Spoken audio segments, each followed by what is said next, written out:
Hello friends, super magic રસોઈમાં મિત્રોમાં આપનું સ્વાગત કરું છું। આજે હું ટ્રીક અને ટિપ્સ તમારી સાથે શેર કરું છું જે આપણે કિચનને કનેક્ટેડ જ છે, તો એન્ડ સુધી જોડાયેલા રહેજો અને તમને ગમે તો લાઈક કરજો, શેર કરજો અને નવા મિત્રો સબસ્ક્રાઈબ કરવાનું તો બિલકુલ હવે ના ભૂલતા। બાજુમાં રહેલ બેલ આઇકનને પણ પ્રેસ કરી દેજો જેથી કરીને લેટેસ્ટ વિડીયોની માહિતી મળતી રહે અને હાઈપ બટનને પણ પ્રેસ કરજો જેથી કરીને પોઈન્ટ્સ મળતા રહીએ। હવે પહેલી ટ્રીક એ છે કે મિત્રો, આપણે અત્યારે ઉનાળામાં કાકડીનો ઉપયોગ કરીએ તો હેલ્થ માટે બેસ્ટ છે, પણ ઘણી વખત શું થાય છે કે આપણે કાકડી લાવીએ છીએ, ટેસ્ટ કરીને આપણે કાંઈ ચાખીને તો ત્યાં લેવાતી નથી હોતી અને કડવી નીકળે છે। તો કડવી કાકડીને શું કરવું, ખાઈ તો શકતા નથી, તો કડવી કાકડીને મીઠી કેમ બનાવીને એનો આઈડિયા હું તમારી સાથે આજે શેર કરું છું। આપણે અત્યાર સુધી શું કરતા આવ્યા છીએ કે કડવી કાકડી નીકળે ને તો આપણે એનો જ્યુસ કે પલ્પ બનાવી અને આપણે એનો સ્કિનમાં ઉપયોગ કરતા હોઈએ છીએ કે પછી ખાતર તરીકે આપણે પ્લાન્ટને નાખી દેતા હોઈએ છીએ કે એની ટાઈમ આપણે આખો ઉપર એના પતિકા મૂકતા હોઈએ છીએ। ટૂંકમાં એનો આપણે આ રીતે ઉપયોગ કરતા હોઈએ છીએ, પણ આપણે આજે ઇટેબલ તરીકે એટલે કે ખાવા તરીકે કડવી કાકડીમાંથી મીઠી બનાવીને ખાવી હોય ને તો એના માટે તમારે જો પહેલા તો એની ડંઠલ જે હોય ને એ દૂર કરી દેવાની છે। આ રીતે તમારે આખી કાકડી ન કાઢવી હોય તો આ રીતે તમારે ઉપરથી ટોપ દૂર કરી દેવાનું, અને એ રીતે ન કરવી ને તમારે સમારવી જ હોય તો પછી વચ્ચેથી કટ મૂકી દેવાનો, અને પછી તમારે આમાં બીજું કાંઈ છે જ નહીં મિત્રો, હાવ ઈઝી ટ્રીક છે। તમે પછી તમારે આ રીતે એક પાર્ટ ઉપર આ રીતે એક ભાગ ઉપર કાકડીને મીઠું લગાવી દેવાનું।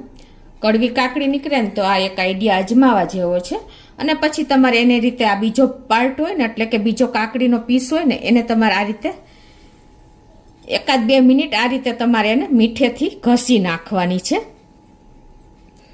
એટલે શું થશે, અંદર એનું સોલ્ટનો ભાગ ઉતરી જશે અને જે કડવાશ હશે ને બધી જ પાણી વાટે બહાર નીકળી જશે। જો તમને ખ્યાલ આવી જ જતો હશે। આ રીતે તમે જો ઉપર મીઠાના જે પાણી થશે ને એ બધું કાકડીમાં ઉતરીને અને બધું જો એની કડવાશ જે હશે એ નીચે ઉતરી જશે। એ જ રીતે તમે આખી કાકડી ન કરવી તો આ રીતે પણ તમે કરી શકો છો। આ રીતે મીઠું નાખીને અને પછી તમારે એને આ રીતે રગદોડવાનું છે બીજા પીસથી, એટલે તમારી ગમે એવી કડવી કાકડી હશે ને મિત્રો એ ઇઝીલી એની કડવાશ દૂર થઈ જશે। આપણે કેમ કે કારેલાને પણ આપણે ઘણી વખત મીઠું ચડાવીને અને રાખી દઈએ છીએ તો એની કડવાશ દૂર થઈ જાય છે, એ જ રીતે તમારે કાકડીને કરવાનું છે। તો આ એક સોલિડ આઈડિયા હું તમારી સાથે શેર કરું છું।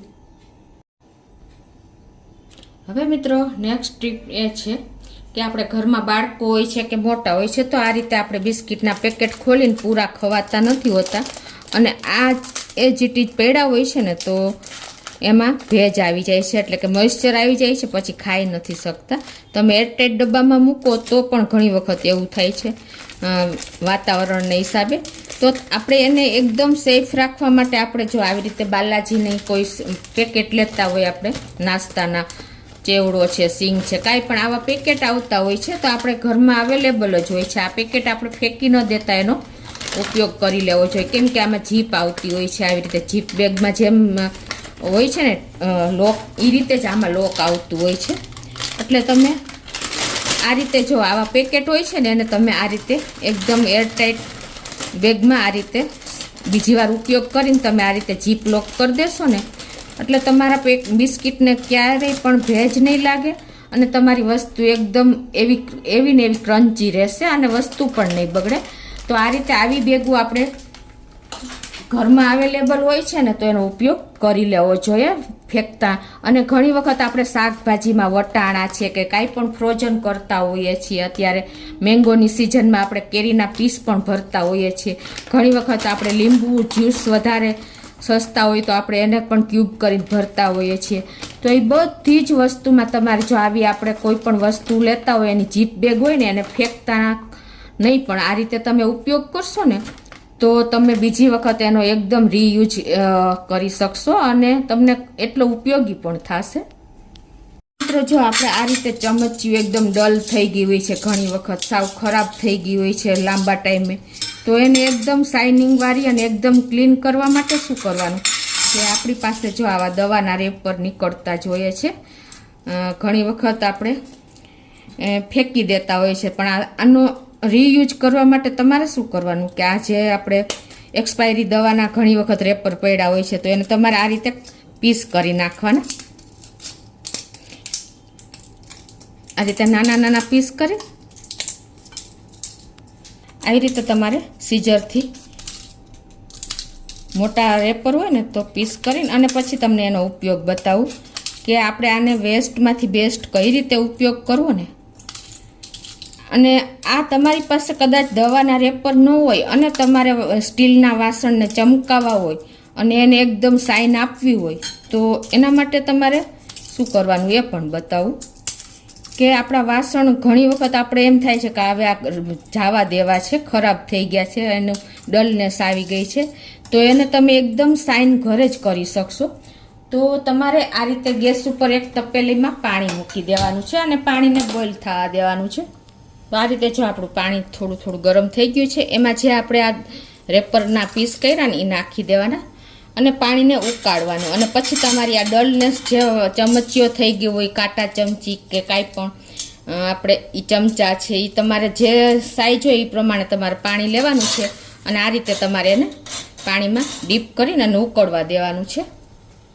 જો આ રીતે તમારે ખાલી બબલ્સ આવી જાય ને એવી રીતે 2 થી 3 મિનિટ જ તમારે ઉકાળવાની છે. સ્પૂન કે કાંઈ પણ તમારી પાસે ચમચા ફોક હોય કાંઈ પણ, તો આનાથી શું થશે, તમારું જે ડલ થઈ ગયેલું વાસણ પણ એકદમ ચમકી જશે અને તમારા સ્પૂન કે કાંઈ પણ કાંટા ચમચી બધું એકદમ ડિસઇન્ફેક્ટેડ થઈ જશે, એટલે કે જીવાણુ રહિત બની જશે. અને તમને બતાવું પણ જુઓ તો જુઓ મિત્રો, આપણે એકદમ ડલ થઈ ગયેલા વાસણને ચમકાવવા હોય ને તો આ રીતે તમે પ્રોસિજર કરવી પડશે. તો જુઓ મિત્રો, આપણે કાંઈ ટાઈમ નથી લીધો, પણ તમે ચમચીની પોઝિશન જુઓ, એની શાઇનિંગ જુઓ, એકદમ સરસ તમારા વાસણ આવા સરસ એકદમ ચમકતા થઈ જશે અને ડિસઇન્ફેક્ટેડ થઈ જશે, એટલે કે એકદમ શુદ્ધ થઈ જશે. તો આવી રીતે તમે થોડા થોડા ટાઈમે કોઈ પણ વાસણને તમારે શુદ્ધ કરવા હોય ને કે ચમકાવવા હોય ને ડલનેસ વાસણને, તો આ પ્રોસિજર તમારે કરી લેવાની છે. તો મિત્રો, આજે મેં તમારી સાથે 3 ટ્રીક આપણે કિચનને કનેક્ટેડ જ છે શેર કરી એ. તો ચોક્કસ તમને આ ઉપયોગી થશે. ગમે તો લાઈક કરજો, શેર કરજો અને નવા મિત્રો સબસ્ક્રાઈબ કરવાનું તો બિલકુલ ના ભૂલતા.